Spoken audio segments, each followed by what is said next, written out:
আসসালামু আলাইকুম প্রিয় দর্শক, আশা করি সবাই ভালো আছেন। তো আমরা আজকে শিখতে চাচ্ছি কিভাবে প্রিপেইড মিটারকে রিচার্জ দিতে হয়। নিজের হাত থেকেই নিজেই প্রিপেইড মিটারকে রিচার্জ করুন। তো আমরা নগদের মাধ্যমে রিচার্জ দিব। যেহেতু নগদের মাধ্যমে রিচার্জ দিয়ে খুবই সহজ একটি অবলম্বন। তো আমরা এখন ঢুকবো নগদ অ্যাপসে। ঢোকার পরে আমরা সকলে জানি বিল পেতে ঢুকতে হয় সরকারি কোনো রিচার্জ দিতে গেলে। তো আমরা এখন ঢুকবো ইলেকট্রিসিটি চাপ দেওয়ার পরে এখানে আপনার নামগুলো শো করবে। কোন মিটার রিচার্জ দিতে চাচ্ছেন।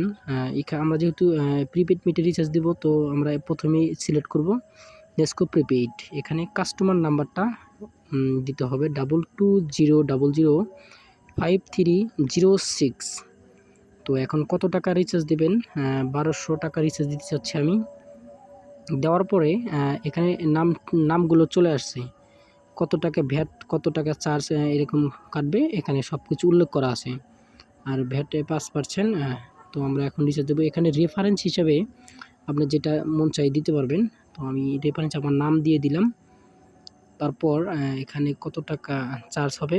10 টাকা 80 পয়সা। ঠিক আছে, তো আমরা এখন দিয়ে দিচ্ছি।